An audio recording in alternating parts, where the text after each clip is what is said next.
Hi children, welcome to our channel learn think and grow. 1 മുതൽ 7 വരെയുള്ള ക്ലാസ്സുകളുടെ വീഡിയോകൾ നമ്മുടെ ചാനലിൽ അപ്ലോഡ് ചെയ്യുന്നുണ്ട്. ഓരോ ക്ലാസ്സുകളുടെയും വീഡിയോകൾ ചാനൽ പ്ലേലിസ്റ്റിൽ അവൈലബിൾ ആണ്. ഓരോ ക്ലാസ്സുകളുടെയും പ്ലേലിസ്റ്റ് ലിങ്കുകൾ വീഡിയോയുടെ താഴെ ഡിസ്ക്രിപ്ഷൻ ബോക്സിൽ നൽകിയിട്ടുണ്ട്. ഡിസ്ക്രിപ്ഷൻ ബോക്സിൽ ചാനലിൻ്റെ ഇമെയിൽ ഐഡിയും വാട്സാപ്പ് നമ്പറും കൊടുത്തിട്ടുണ്ട്. ഏതെങ്കിലും ക്ലാസ്സുകൾ ലഭിക്കുന്നില്ല എങ്കിൽ വാട്സാപ്പിൽ കോൺടാക്ട് ചെയ്യാവുന്നതാണ്. ഇനി നമുക്ക് വീഡിയോയിലേക്ക് പോകാം.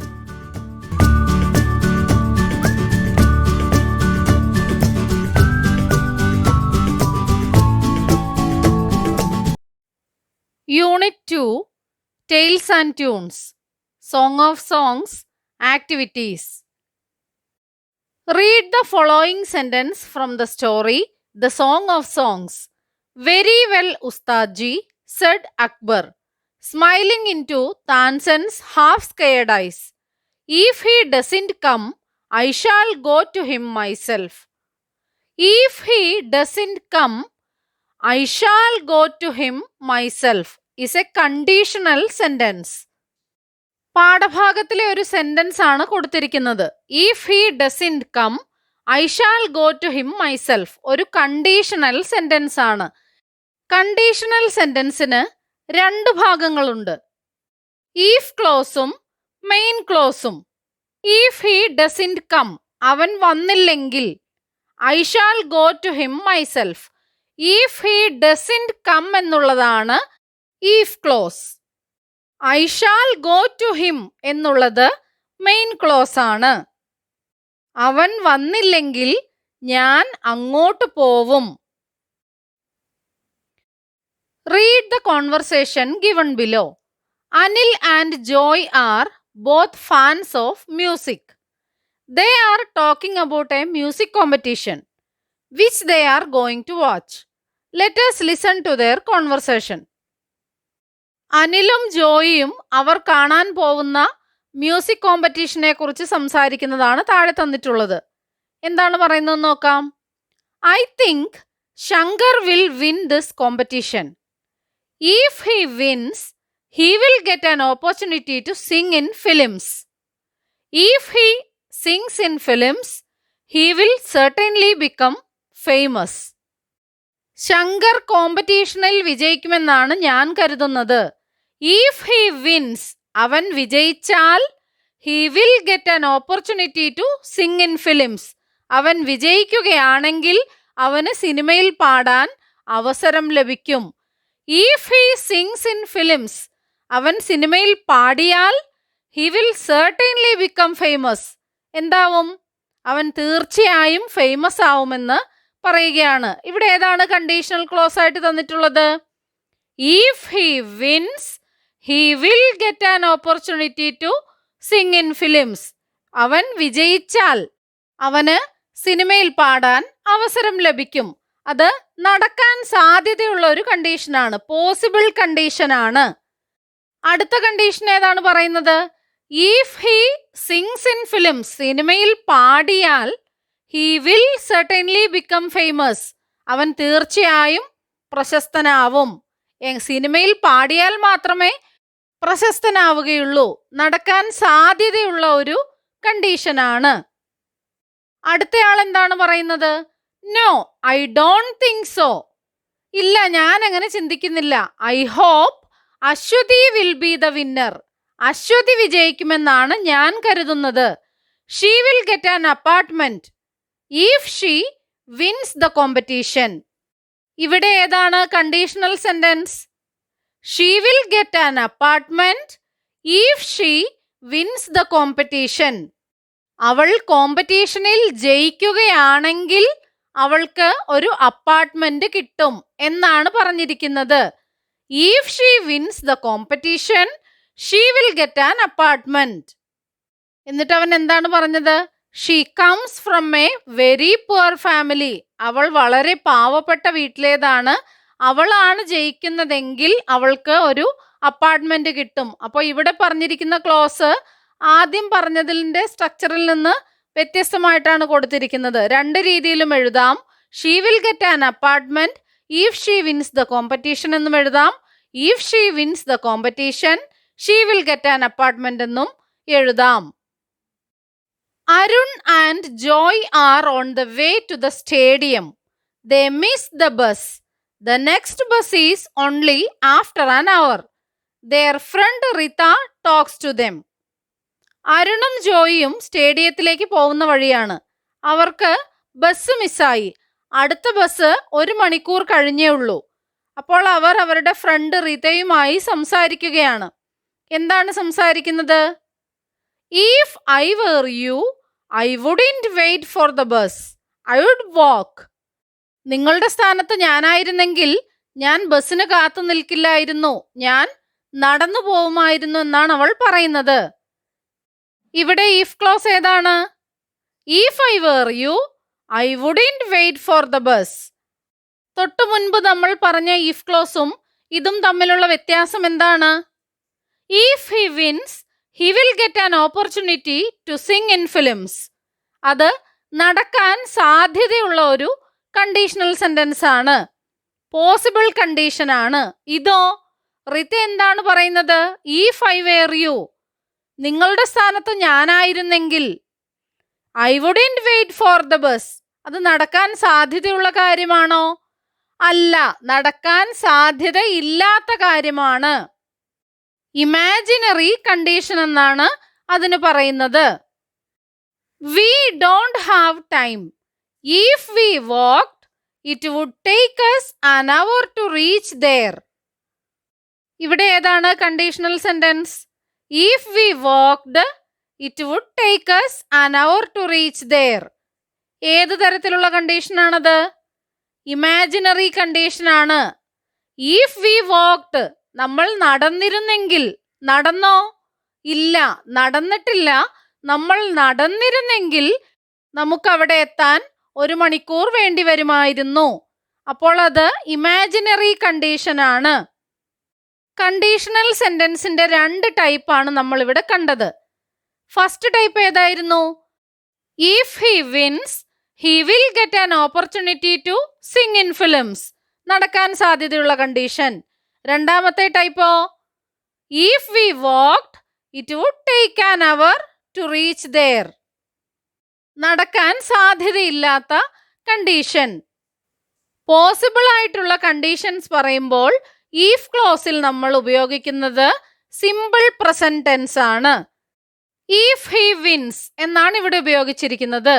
He wins. വിൻസ് എന്നുള്ളത് സിമ്പിൾ പ്രസന്റ് ആണ്. ഇത് പോസിബിൾ കണ്ടീഷൻ പറയുമ്പോഴാണ് ഇഫ് ക്ലോസിന്റെ കൂടെ നമ്മൾ സിമ്പിൾ പ്രസന്റ് ടെൻസ് ഉപയോഗിക്കുന്നത്. മെയിൻ ക്ലോസിന്റെ കൂടെ വിൽ അല്ലെങ്കിൽ won't or any appropriate modal auxiliary is used in the main clause. If he wins, he will get an opportunity to sing in films. We can place the if clause at the beginning or at the end of such conditional sentence. Possible condition ആയിട്ടുള്ള സെന്റൻസിൽ if clause ആദ്യമോ അല്ലെങ്കിൽ അവസാനമോ നമുക്ക് എഴുതാവുന്നതാണ്. നോക്കൂ, first type of conditional clause കണ്ടു, second ടൈപ്പും നമ്മൾ കണ്ടു. തമ്മിലുള്ള വ്യത്യാസം എന്താണ്? If we walk, it will take us an hour to reach there. First condition ആണ്, പോസിബിൾ കണ്ടീഷൻ ആണ്. അതിന്റെ സെക്കൻഡ് ടൈപ്പ് എങ്ങനെയാണ്? ഇഫ് വി വാക്ക്ഡ്, നമ്മൾ നടന്നിരുന്നെങ്കിൽ. It would take us an hour to reach there. നമ്മൾ നടന്നിരുന്നെങ്കിൽ നമുക്ക് അവിടെ എത്താൻ 1 മണിക്കൂർ എടുക്കുമായിരുന്നു. നടക്കാൻ സാധ്യതയില്ലാത്ത കണ്ടീഷനാണ്. അടുത്ത സെന്റൻസ് നോക്കൂ. If it rains, the match will be put off. മഴ പെയ്യുകയാണെങ്കിൽ മാച്ച് മാറ്റിവെക്കാൻ സാധ്യതയുണ്ട്. അപ്പോൾ നടക്കാൻ സാധ്യതയുള്ള കണ്ടീഷനാണ്. If it rained, the match would be put off. Second type, നടക്കാൻ സാധ്യതയില്ലാത്തത്. മഴ പെയ്തിരുന്നെങ്കിൽ മാച്ച് മാറ്റിവെച്ചേനെ. മഴ പെയ്തോ? ഇല്ല. മഴ പെയ്തതുമില്ല, match മാറ്റിവെച്ചതുമില്ല. Complete the answers using the word or words in capitals. One has been done for you. What happens when we heat water to 100 degrees Celsius? Boil എന്നാണ് അവിടെ തന്നിട്ടുള്ളത്. Answer എന്താണ് എഴുതിയിരിക്കുന്നത്? If we heat water to 100 degree Celsius it will boil. Capital ലെറ്ററിൽ ഇവിടെ കൊടുത്തിട്ടുള്ള words ഉപയോഗിച്ച് ഇതിന്റെ ആൻസർ ഫില്ല് ചെയ്യണം. ആദ്യത്തേതിന്റെ അർത്ഥം എന്താണ്?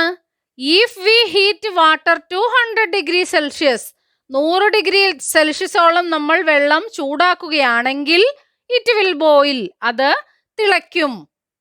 രണ്ടാമത്തേത് നോക്കൂ. What does water turn into when we boil it? നമ്മൾ വെള്ളം തിളപ്പിക്കുമ്പോൾ വെള്ളം എന്തായി മാറുന്നു? എന്താണ് ഉത്തരമായി വരിക? സ്റ്റീം എന്നാണ് അവിടെ കൊടുത്തിട്ടുള്ളത്.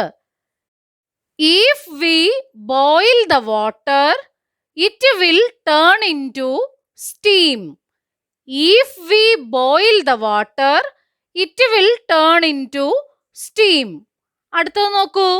What happens when we cool the steam? Steam നമ്മൾ തണുപ്പിച്ചാൽ എന്ത് സംഭവിക്കും? If we cool the steam it will turn back into water. If we cool the steam it will turn back into water. അടുത്തതോ? What happens when we heat a piece of metal? Expand എന്നാണ് അവിടെ തന്നിരിക്കുന്നത്. If we heat a piece of metal it will expand. If we heat a piece of metal it will expand. അടുത്തത് നോക്കൂ. What happens when we cool a piece of metal? Contract എന്നാണ് തന്നിട്ടുള്ളത്. If we cool a piece of metal it will contract. If we cool a piece of metal it will contract. അടുത്തത് ഏതാണ്? What happens when we freeze water? വെള്ളം തണുപ്പിച്ചാൽ എന്താണ് സംഭവിക്കുക? Expand എന്നവിടെ തന്നിട്ടുണ്ട്. If we freeze water it will expand. Read the following sentence from the story The Song of Songs. Both Akbar and Tansen listened to him as if they were hypnotized. As if എന്ന പോലെ, hypnotise ചെയ്യപ്പെട്ടതുപോലെ അക്ബറും താൻസനും ആ ഗുരുവിന്റെ പാട്ട് കേട്ടു നിന്നു. പുസ്തകത്തിലുള്ള ഒരു sentence ആണ്. ഇനി താഴെ തന്നിരിക്കുന്ന സെന്റൻസ് നോക്കൂ. Read the sentences below and answer the questions that follow. The teacher asked Rahul a question. Rahul got up from his place.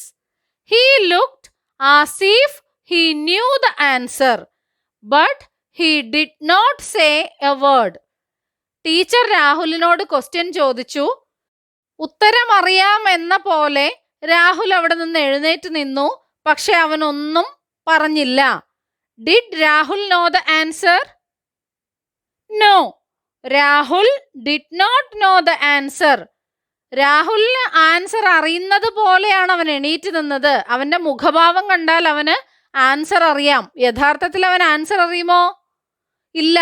Asif എന്ന പോലെ, ഉത്തരം അറിയാവുന്ന പോലെയാണ് അവൻ എണീറ്റ് നിന്നത്. പക്ഷെ അവൻ he did not say a word. രാഹുലിന് ആക്ച്വലി ഉത്തരം അറിയില്ല. അടുത്തത് എന്താണ് കൊടുത്തിരിക്കുന്നത്? Arun woke up at 10 in the morning.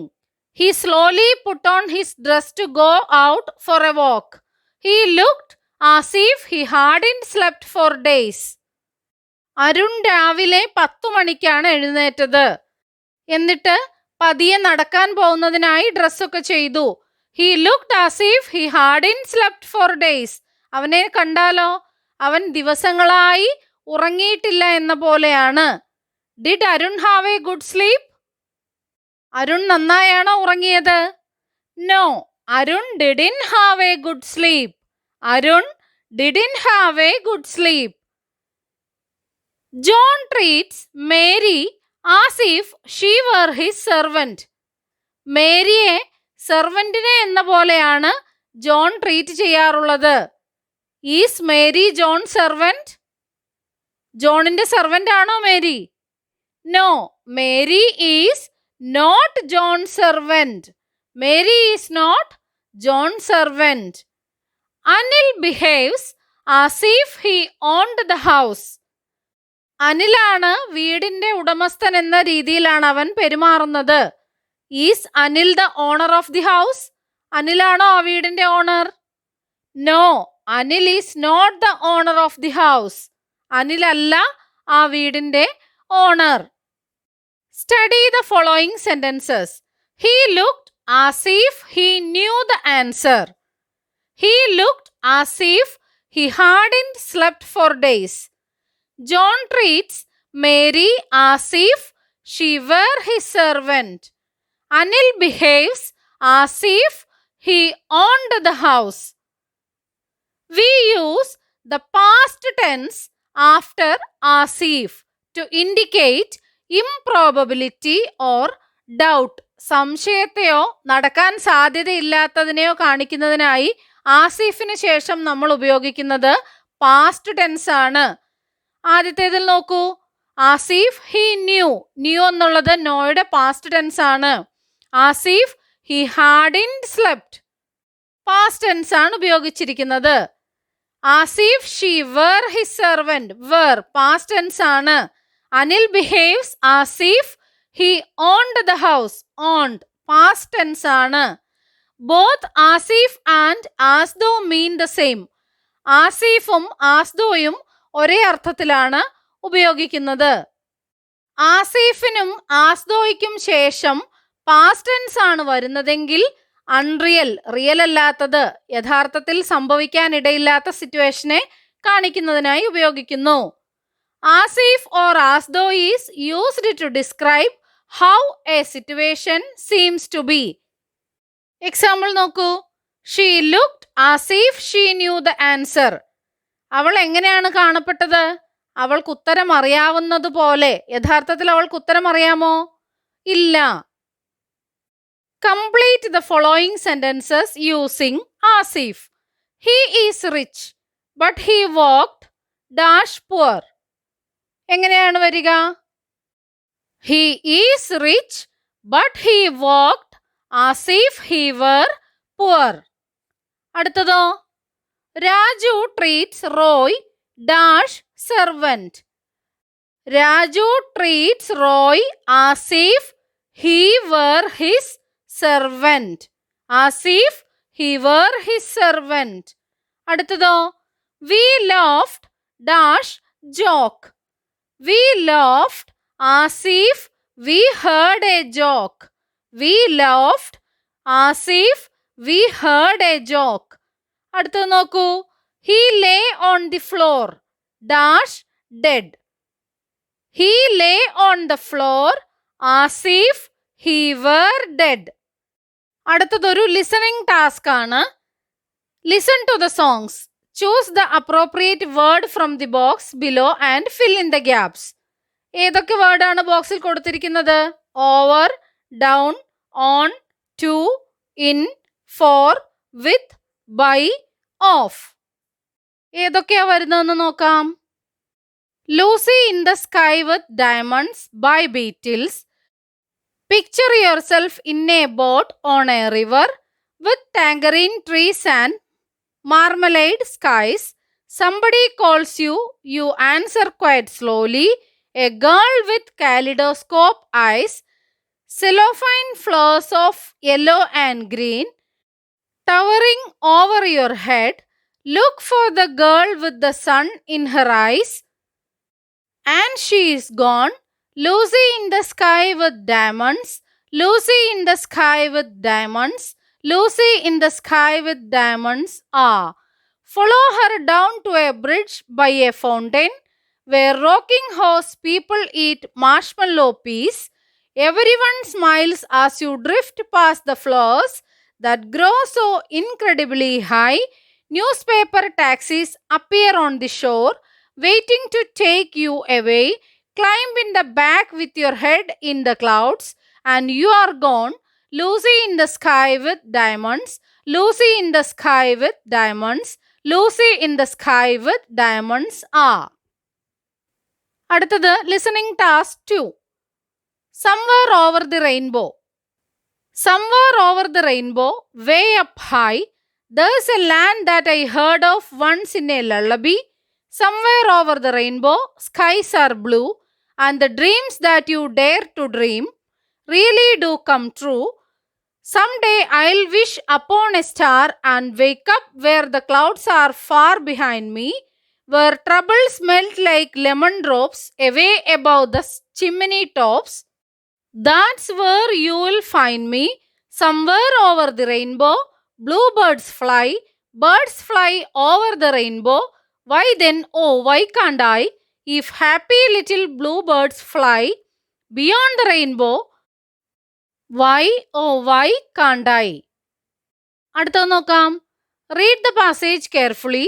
There are a few errors in it which are underlined. Edit and rewrite it. തന്നിട്ടുള്ള പാസേജ് വായിച്ചു നോക്കുക. അതിൽ തെറ്റായിട്ടുള്ളത് അണ്ടർലൈൻ ചെയ്തിട്ടുണ്ട്. അത് ശരിയാക്കി എഴുതുക. എഡിറ്റിംഗ് ആണ്. എഡിറ്റിംഗിൽ എന്തെല്ലാം കാര്യങ്ങളാണ് ശ്രദ്ധിക്കേണ്ടത്? സ്പെല്ലിംഗ് മിസ്റ്റേക്ക് ഉണ്ടാവും, ടെൻസിൽ മിസ്റ്റേക്ക് ഉണ്ടാവും, വെർബിന്റെ ഫോംസ് സിംഗുലർ ആണോ പ്ലൂറൽ ആണോ എന്ന് നോക്കണം. പിന്നെയോ ക്വസ്റ്റ്യൻ ആണെങ്കിൽ ക്വസ്റ്റ്യൻ മാർക്ക് ഉണ്ടോ എന്ന് നോക്കണം. എക്സ്ക്ലമേറ്ററി സെന്റൻസ് ആണെങ്കിൽ എക്സ്ക്ലമേഷൻ മാർക്ക് ഉണ്ടോ എന്നും നോക്കണം. ഈ പാസേജ് ഒന്ന് വായിച്ചു നോക്കാം. Kalyani decide to take part in a payasam making contest. Decide എന്ന വാക്കാണ് അണ്ടർലൈൻ ചെയ്തിരിക്കുന്നത്. എന്താണ് ഇവിടെ തെറ്റ്? കല്യാണി സിംഗുലർ സബ്ജക്റ്റ് ആണ്. സിംഗുലർ സബ്ജക്റ്റ് ആണെങ്കിൽ വെർബും എന്തായിരിക്കണം? സിംഗുലർ ആയിരിക്കണം. ഡിസൈഡ് എന്നുള്ളത് പ്ലൂറൽ ആണ്. ഡിസൈഡ്സ് എന്നാണ് ശരിയായ ഉത്തരം. Kalyani decides to take part in a payasam making contest. Her dogs also goes with her. അവിടെ ഗോസ് ആണ് അണ്ടർലൈൻ ചെയ്തിരിക്കുന്നത്. Her dogs. സബ്ജക്റ്റ് എത്രയാണുള്ളത്? സിംഗുലർ ആണോ പ്ലൂറൽ ആണോ? ഡോഗ്സ് പ്ലൂറൽ ആണ്. അപ്പോൾ വെർബും എന്തായിരിക്കണം? പ്ലൂറൽ ആയിരിക്കണം. Her dogs also go with her എന്നാണ് വരേണ്ടത്. If I won the first prize I will give them a good gift. Won എന്നുള്ളതാണ് അവിടെ തെറ്റായിട്ടുള്ളത്. എങ്ങനെയാണത് എഴുതേണ്ടത്? If I win the first prize I will give them a good gift. She thinks many womans have assembled there. Womans എന്നുള്ളതാണ് തെറ്റായിട്ടുള്ളത്. Many ഒരുപാട്. Womens. Womens എന്ന് പറയുമോ? ഇല്ല, വിമൻ എന്നേ പറയുകയുള്ളൂ. വുമൻ എന്നുള്ളതിന്റെ പ്ലൂറൽ ഫോം വിമൻ എന്നാണ്. WOMEN women. Many women have assembled there. The payasam making contest begin and everybody eagerly participates. Begin എന്നുള്ളതാണ് തെറ്റ് കൊടുത്തിരിക്കുന്നത്. The payasam making contest singular ആണ് സബ്ജക്റ്റ്. ബിഗിൻസ് എന്നല്ലേ വരേണ്ടത്? അതെ, the payasam making contest begins and everybody eagerly participates. Finally, the judges announces the results. Judges എന്നാണ്. Announces അവിടെ തെറ്റായിട്ടുള്ളതാണ്. ശരിയായത് ഏതാണ്? സബ്ജക്റ്റ് പ്ലൂറൽ ആണ്. അപ്പോൾ അനൗൺസ് എന്നാണ് വരേണ്ടത്. The judges announce the results. Kalyani win the first price. Win എന്നുള്ളത് തെറ്റാണ് കൊടുത്തിരിക്കുന്നത്. ശരിയായത് ഏതാണ്? കല്യാണി സിംഗുലർ ആണ്. വിൻസ് എന്നാണ് വരേണ്ടത്. Kalyani wins the first prize. With the money she buys some biscuits and return home. Return home എന്നാണോ വരേണ്ടത്? കല്യാണി സിംഗുലർ സബ്ജക്റ്റ് ആണ്. അപ്പോൾ റിട്ടേൺസ് ഹോം എന്നാണ് വരേണ്ടത്. അടുത്തത് നോക്കാം. Some words with their letters scrambled are given in the brackets. You have to unscramble them and fill in the blanks. The first one is done for you. Many dash make light dash. NASDH ROKW. Many hands make light work. Hands എന്നാണ് തന്നിരുന്നത്, work എന്നാണ് തന്നിരുന്നത്. Many hands make light work. അടുത്തതോ, out of the dash pan into the dash. IGNRYF RIFE ഏതൊക്കെയാണ് വാക്കുകൾ? Out of the frying pan into the fire. Don't dash your chickens before they are dash. Don't count your chickens before they are hatched. Dash is the best dash. Honesty is the best policy. Dash speak louder than dash. Actions speak louder than words. നമ്മുടെ ചാനലിൽ upload ചെയ്യുന്ന എല്ലാ വീഡിയോകളും കുട്ടികൾക്ക് ഉപകാരപ്പെടുന്നുവെന്നറിയിച്ച എല്ലാവർക്കും നന്ദി. 1 മുതൽ 7 വരെ ക്ലാസ്സുകളുടെ എല്ലാ വീഡിയോകളും നമ്മുടെ ചാനലിൽ അപ്ലോഡ് ചെയ്യുന്നതായിരിക്കും. അപ്ലോഡ് ചെയ്യുന്ന എല്ലാ വീഡിയോകളും കാണുന്നതിനായി ചാനൽ മെമ്പർഷിപ്പിൽ ജോയിൻ ചെയ്യാം. അതിനായി ചെയ്യേണ്ടത് ഇത്രമാത്രം. സബ്സ്ക്രൈബ് ബട്ടൺ അടുത്തായി ജോയിൻ എന്ന ബട്ടൺ കാണാം, അതിൽ ക്ലിക്ക് ചെയ്യുക. 1ഉം 2ഉം ക്ലാസ്സുകളുടെ വീഡിയോകൾ കാണുന്നതിനായി ഇവിടെ ക്ലിക്ക് ചെയ്യാം. 1 മുതൽ 4 വരെയുള്ള ക്ലാസ്സുകളുടെ വീഡിയോകൾ കാണുന്നതിനായി ഇവിടെ ക്ലിക്ക് ചെയ്യാം. 1 മുതൽ 7 വരെയുള്ള ക്ലാസ്സുകളുടെ വീഡിയോകൾ കാണുന്നതിനായി ഇവിടെ ക്ലിക്ക് ചെയ്യാം. ചാനലിൽ അപ്ലോഡ് ചെയ്യുന്ന എല്ലാ വീഡിയോകളും കാണുന്നതിനായി ഇവിടെ ക്ലിക്ക് ചെയ്യാം. Thank you.